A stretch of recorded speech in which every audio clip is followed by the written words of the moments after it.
नमस्कार विद्यार्थियों, स्वागत करती हूँ आपका मेरे YouTube channel GK special class में आपका। तो विद्यार्थियों, हम क्या पढ़ रहे हैं? मगध साम्राज्य। क्या पढ़ रहे हैं? हमारे मेन हेडिंग क्या है? मगध साम्राज्य। तो मगध साम्राज्य में सबसे पहले हमने क्या देखा था? हमने चार वंश देखे थे। कौन कौन से देखे थे विद्यार्थियों? तो सबसे पहले हमने देखा था वर्धंत वंश देखा था। वर्धत या वर्धंत एक ही बात है। वर्धन वंश जिनका समय था 600 ईसा पूर्व से 544 ईसा पूर्व। उसमें हमने क्या देखा था? वर्धन वंश का संस्थापक वृद्धत थे। नाम ही वृद्धत थी, वो खुद ही उनके संस्थापक थे। बस उसमें इतना ही देखना था। फिर हमने देखा था हेरियक वंश की हमने डिटेल्स देखी थी, क्योंकि उसमें राजा बने थे। हेरियक वंश का समय था 544 ईसा पूर्व से 412 ईसा पूर्व। 544 ईसा पूर्व से 412 ईसा पूर्व। कौन सा वंश? हेरियक वंश, जिसमें सबसे पहले हमने पढ़ा था बिंबिसार पढ़ा था। बिंबिसार की हत्या किसने की थी? बिंबिसार के पुत्र अजातशत्रु ने। किसने की थी? अजातशत्रु ने। अजातशत्रु की पूरी डिटेल्स देखी थी। फिर अजातशत्रु की हत्या किसने की थी? अजातशत्रु के पुत्र उदयन ने। किसने की थी? अजातशत्रु के पुत्र उदयन ने उसकी हत्या की थी। उदयन की देखी थी पूरी डिटेल्स। फिर उदयन की हत्या किसने की थी? उसके पुत्र नागदशक ने। किसने की थी? उसके पुत्र नागदशक ने। और हमने नागदशक की डिटेल्स देखी थी। फिर नागदशक की हत्या किसने की थी? उनके मंत्री शेषुनाग ने। किसने की थी? शेषुनाग ने।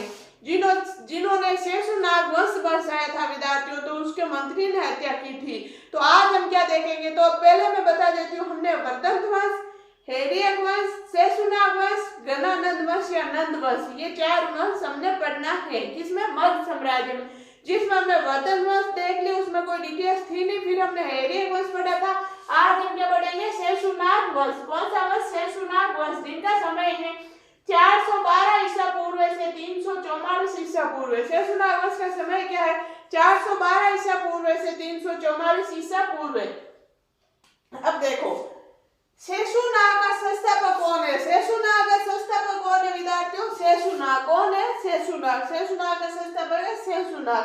फिर इसने मगध साम्राज्य का विस्तार करते हुए अवंती यानी मध्य प्रदेश व वत्स यूपी महाजनपद को मगध साम्राज्य में मिलाया। क्या पढ़ना है? देखो विद्यार्थियों, अच्छी बात है। इसने मगध साम्राज्य का विस्तार करते हुए, इन्होंने मगध साम्राज्य का विस्तार किया था। मगध साम्राज्य को बहुत सारा फैला दिया था। इन्होंने मगध साम्राज्य का विस्तार करते हुए अवंती मध्य प्रदेश में वत्स यूपी, मध्य प्रदेश यानी एमपी और यूपी को मिला लिया। अवंती मध्य प्रदेश यानी एमपी का तो अवंती और यूपी का क्या? वत्स। अवंती मध्य प्रदेश की, आप जो भी एमपी लिख देती हूँ, एमपी यूपी आराम से आपको अच्छे से याद रहेगा। अवंती एमपी का व वत्स यूपी का महाजनपद को मगध साम्राज्य में मिला दिया। दो महाजनपदों को इन्होंने मगध साम्राज्य में मिला के उनका विस्तार कर दिया, उनको बड़ा कर दिया। फिर इसने वज्जियों पर नियंत्रण रखने के लिए वैशाली को अपनी दूसरी राजधानी बनाया। इन्होंने वज्जी महाजनपद वज्जी था ना, वज्जियों पर निगरानी रखने के लिए, यानी नियंत्रण यानी निगरानी है। वज्जियों पर नियंत्रण रखने के लिए वैशाली को, किसको? वैशाली को अपनी दूसरी राजधानी बनाया। क्या बनाया? दूसरी राजधानी। तो प्रश्न ऐसे आएगा, शेषुनाग ने किसको अपनी दूसरी राजधानी बनाया? तो वैशाली को दूसरी राजधानी क्यों बनाया? क्योंकि वज्जियों पर नियंत्रण रखने के लिए। तो ये शेषुनाग वंश। इसमें पढ़ेंगे काला अशोक। कौन पढ़ेंगे? पहला राजा काला अशोक। काला अशोक क्या अन्य नाम? काला अशोक का अन्य नाम क्या है? काकवरण अन्य नाम है। इसकी जानकारी बाणभट्ट द्वारा रचित ग्रंथ हर्षचरित्र में से मिलती है। हर्षचरित्र से किसकी जानकारी मिलती है? काकवरण। इसकी जानकारी मिलती है किसकी? काला अशोक की। बाणभट्ट द्वारा रचित ग्रंथ है ये। फिर मैंने बीच में 3-4 नोट्स लिखे हैं, फिर इसकी बातें और देखेंगे। तो पहला नोट देखो, वर्धन वंश के महानतम शासक हर्षवर्धन दरबारी बाणभट्ट था, जिसने हर्षचरित्र व कादम्बरी नामक ग्रंथ लिखा था। तो प्रश्न ऐसे आएगा, वर्धन वंश के महानतम शासक हर्षवर्धन किसके दरबारी था? तो बाणभट्ट। हर्षवर्धन का दरबारी कौन था? तो बाणभट्ट था। कौन था? बाणभट्ट की 2 पुस्तकें हैं। कौन कौन सी? हर्षचरित्र व कादम्बरी नामक ग्रंथ लिखे थे। फिर सेकंड नोट मैंने लिखा है, साहित्यकार सम्राट के नाम से प्रसिद्ध हर्षवर्धन नागानंद प्रियदर्शना लिखा। किसने बाण भट्ट ने कौन कौन सा साहित्यकार सम्राट के नाम से प्रसिद्ध हर्षवर्धन, नागनंद, प्रियदर्शना व रत्नावली नामक ग्रंथ लिखा। फिर थर्ड नोट्स मैंने लिखा चीनी यात्री हिंसन। चीनी यात्री हिंसन हर्षवर्धन के दरबार में भारत आया था। इसने शी यू की चीनियों की भाषा ये होती है, चू चू चू चे चे ऐसे बोलते ना, मतलब उनकी अपनी भाषा होती है, अपनी अपनी भाषा सब अच्छी होती है। मैं ऐसे मजाक में बता रही हूँ, अगर में मत लेना। तो शी यू की नामक ग्रंथ लिखा। कौन सा? शी यू की नामक ग्रंथ लिखा। किसने लिखा? हैंसोंग ने। किसने? हिंसोंग ने या हैंसोंग ने। तो विद्यार्थियों ये इसका स्क्रीनशॉट लो, ये एक बार इतना लिख लो, फिर हम आगे चल रहे हैं। लिखो मगध साम्राज्य आपकी हेडिंग डाली हुई है। फिर आपने वर्धन वंश, फिर आपने हैर्यक वंश के चारों राजा बिंबिसार, अजातशत्रु, उदयन, नाग दशक आपने पढ़ा था। उससे आगे आज आपको लिखना है शेषुनाग वंश। अच्छे से न्यू पेज से शुरू करना। शेषुनाग वंश जिनका समय है 412 ईसा पूर्व से 344 ईसा पूर्व। फिर नीचे लिखना पहली लाइन शेषुनाग का संस्थापक शेषुनाग। उसके नीचे लिखना इसने मगध साम्राज्य का विस्तार करते हुए अवंती, एमपी व वत्स, यूपी महाजनपद को मगध साम्राज्य में मिलाया। एक बार फिर से बोल रही हूँ, धीरे धीरे लिख लो। इसने मगध साम्राज्य का विस्तार करते हुए अवंती, एमपी व वत्स, यूपी महाजनपद को मगध साम्राज्य में मिलाया। फिर नीचे की लाइन में देखना इसने वज्जियों पर नियंत्रण रखने के लिए वैशाली को अपनी दूसरी राजधानी बनाया। फिर लिखना विद्यार्थियों काला अशोक। शेषुनाग वंश में काला अशोक। अन्य नाम क्या है? काकवर्ण। क्या है? काकवर्ण। फिर निचली लाइन में लिखना इसकी जानकारी बाण भट्ट द्वारा रचित ग्रंथ हर्षचरित्र से मिलती है। ये वेरी मोस्ट विद्यार्थियों, इसके बारे में कई बार प्रश्न आया हुआ है। बाण भट्ट द्वारा कौन सा ग्रंथ, बाण भट्ट ने कौन सा ग्रंथ लिखा? हर्षचरित्र। कौन सा? हर्षचरित्र। हर्षचरित्र से किसकी जानकारी मिलती है? काला अशोक की। फिर नोट्स लिखना, पहला नोट्स लिखना वर्धन वंश के महानतम शासक हर्षवर्धन दरबारी बाण भट्ट था जिसने हर्षचरित्र व कादम्बरी नामक ग्रंथ लिखा। फिर सेकंड नोट लिखना साहित्यकार सम्राट के नाम से प्रसिद्ध हर्षवर्धन, नागानंद, प्रियदर्शना व रत्नावली नामक ग्रंथ लिखा। फिर नीचे नोट लिखना चीनी यात्री हेनसोंग, हिंसांग या हेनसोंग हर्षवर्धन के दरबार में भारत आया था जिसने शी यू की नामक ग्रंथ लिखा। तो प्रश्न ऐसे आएगा हर्षवर्धन के दरबार में चीन से कौन आया था? हेनसोंग। कौन आया था? चीनी यात्री हेनसोंग। हेनसोंग ने कौन सी पुस्तक लिखी या कौन सा ग्रंथ लिखा? शी यू की। कौन सा? शी यू की। आपने सही अच्छे से स्क्रीनशॉट ले लिया होगा विद्यार्थी। चला चलते हैं, ये हटा रही हूं मैं, इसमें और लिखूंगी, ये अभी नहीं हटाऊंगी।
गया जैन तो बौद्ध धर्म, ये बौद्ध धर्म का अनुयायी था।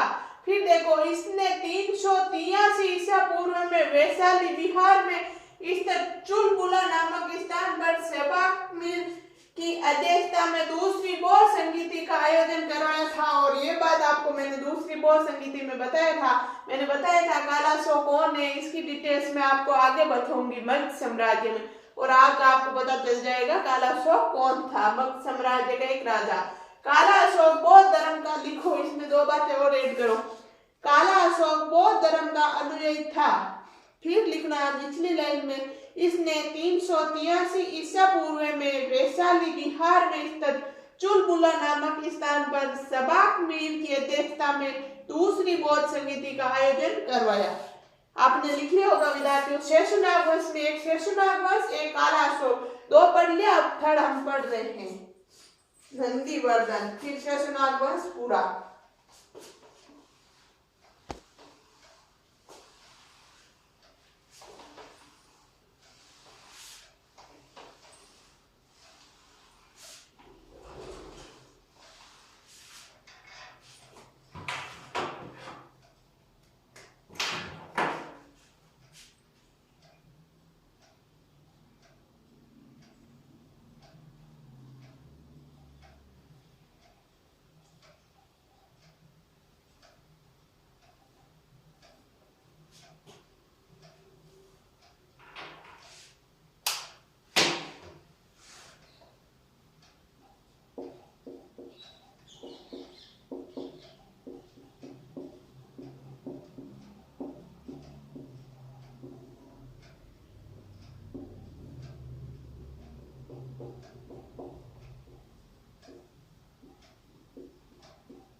विद्यार्थियों अगला क्या है, नंदीवर्धन। क्या है नंदीवर्धन, नंदीवर्धन का अन्य नाम क्या है, महानंदिन।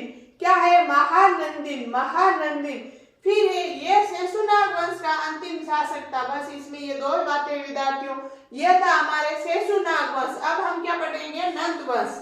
नंद वंश पढ़ने वाले विद्यार्थियों तो हमने सबसे पहले एक बार मैं फिर से रिपीट कर देती हूँ। सबसे पहले पढ़ा था वर्धक वंश, फिर हैर्य वंश, फिर शेषनाग वंश। अब क्या पढ़ेंगे हम, नंद वंश। चलो आगे देख रहे हैं नंद वंश। आपने लिख लिया होगा।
देखो विद्यार्थियों, हम क्या पढ़ेंगे? नंदवंश। क्या पढ़ेंगे विद्यार्थियों? नंदवंश। नंदवंश में क्या है? 344 ईसा पूर्व से 322 ईसा पूर्व इनका समय है। क्या है? 344 ईसा पूर्व से 322 ईसा पूर्व नंदवंश का समय है। फिर हम पढ़ेंगे महापद्म नंद। पहला राजा कौन सा है? महापद्म नंद, जिनका अन्य नाम क्या है? उग्रसेन। किसमें? महाबोधिवंश बुक में। महाबोधिवंश बुक में इनका नाम क्या है? उग्रसेन। किनका? महापद्म नंद का। फिर क्या है? सर्वे क्षेत्रांतक, क्षेत्रियों का नाश करने के कारण इसको क्या बोलते हैं? सर्वे क्षेत्रांतक। भार्गव दूसरा परशुराम से माना जाता है इसको भार्गव। इसको दूसरा परशुराम माना जाता है, इसलिए इसका एक अन्य नाम क्या है? भार्गव। उपाधियां, इनकी उपाधि क्या क्या थी? एक राट एक छत्र। एक राट एक छत्र। प्रश्न आएगा निम्नलिखित में से महापद्म नंद की उपाधियां कौन कौन सी है? एक राट एक छत्र। मित्र, इनका मित्र कौन था? पाणिनि। पाणिनि कौन है? अष्टाध्यायी बुक में, जिन्होंने अष्टाध्यायी बुक लिखी थी संस्कृत के पाणिनि था विद्यार्थियों। जो संस्कृत में पढ़ते हो आप पाणिनि, कभी मैं पाणिनि के बारे में आपको डिटेल से बताऊंगी, तो आप एक बार इसका स्क्रीनशॉट लो। फिर हम पढ़ेंगे गणानंद। चलो लिखो, नंदवंश 344 ईसा पूर्व से 322 ईसा पूर्व। महापद्म नंद, अन्य नाम उग्रसेन, महाबोधिवंश बुक। सर्व क्षेत्रांतक, क्षेत्रियों का नाश करने के कारण। भार्गव दूसरा परशुराम। कुल मिलाकर इनका अन्य नाम क्या था? 3। उग्रसेन 1 नंबर, 2 नंबर सर्व क्षेत्रांतक, 3 नंबर भार्गव। फिर उपाधियां, 2 उपाधियां थी, एक राट एक छत्र। मित्र पाणिनि, अष्टाध्यायी संस्कृत, इनकी बुक है अष्टाध्यायी बुक है इनकी। तो विद्यार्थी आपने स्क्रीनशॉट ले लिया होगा। चलो आगे चल रहे हैं अब हम गणानंद की ओर।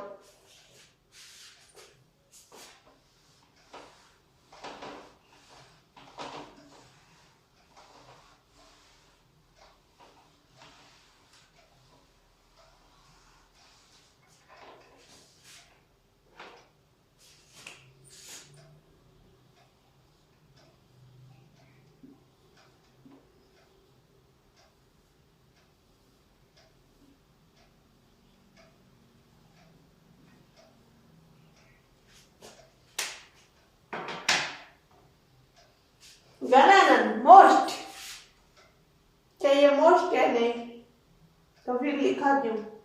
मगध साम्राज्य में विद्यार्थियों वैसे तो सब में से प्रश्न आता है, लेकिन नंदवंश में से ज्यादा प्रश्न इसी में से आते हैं, गणानंद में से पूछे जाते हैं, इसलिए मैंने इसको मोस्ट लिख दिया। आपकी इच्छा तो आप लिख लेना, वरना मत लिखने ला, टाल कर लेना।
अग्रमिच किसने कहा था? यूनानी इतिहासकारों ने।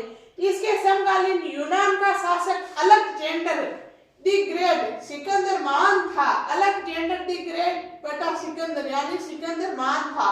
किस इसके समकालीन था? कौन? सिकंदर महान या अलेक्जेंडर द ग्रेट। ये एक घमंडी राजा था तथा इसने तक्षशिला के आचार्य चाणक्य को अपमानित किया था। तक्षशिला के आचार्य चाणक्य को अपमानित किसने किया था विद्यार्थियों? गणानंद ने। चाणक्य ने चंद्रगुप्त मौर्य की सहायता से नंद वंश के साम्राज्य का अंत करवाया। चंद्रगुप्त मौर्य के विद्यार्थियों अगला हमारे टॉपिक यही आने वाला है, मौर्य साम्राज्य से पढ़ेंगे हम मौर्य वंश, तो आपको आराम से समझ में आ जाएगा चंद्रगुप्त मौर्य कौन था, ये चाणक्य कौन था, इनकी बातें आगे आ जाएगी। अभी आपको शायद समझ में कम आ रहा है, लेकिन आप जो आ रहा है उसको याद करो। चाणक्य जो पहली बार तैयारी कर रहा है उसके लिए बोल रही हूँ, जो पहले से तैयारी करता आ रहा है उसके लिए क्या है, वो तो जब से ऐसे हाफ लेगा इसको एकदम क्लियर कर लेगा, उसके तो अच्छा है। और विद्यार्थी जिसको मैं अच्छी नहीं लगती वो बोर्ड पढ़ेगा ही नहीं मेरे को, इसमें क्या भाई, जो जिसको अच्छी लगे मैं डिटेल से पढ़ा रही हूँ। मेरे पास ना तो डिजिटल बोर्ड है, ना मैं कोई फेंक रही हूँ लंबी लंबी, ना मैं किसी को चने के पेड़ पे चढ़ा रही हूँ। मैं जो वो पढ़ा रही हूँ जो मैंने पढ़ा था, जिनसे सफलता मिली थी, जिनसे मुझे पता है 8 चीजें ये बच्चे को पढ़नी चाहिए, बस मैं वही बातें पढ़ा रही हूँ विद्यार्थियों। चाणक्य ने चंद्रगुप्त मौर्य की सहायता से नंद वंश का साम्राज्य का अंत करवाया। किसने? चाणक्य ने।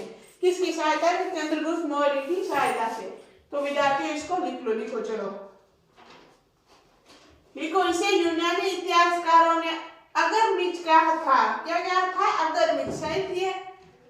अग्रमिच है, इसमें थोड़ा मेरे कंफ्यूज है।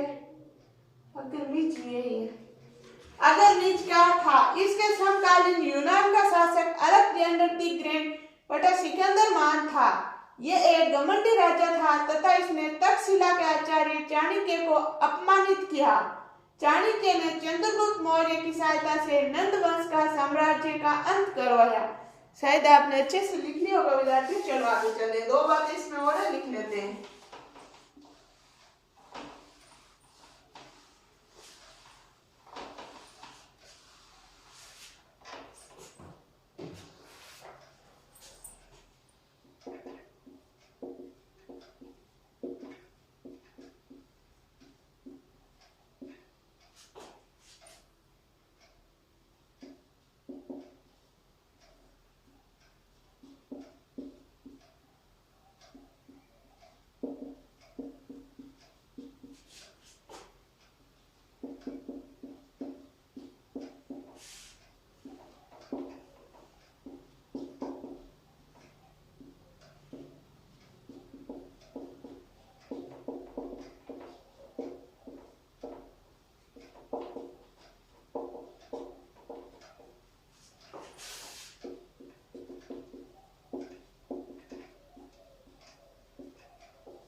देखो विद्यार्थियों, आप साथ ही साथ लिख लेना, साथ ही साथ समझ लेना।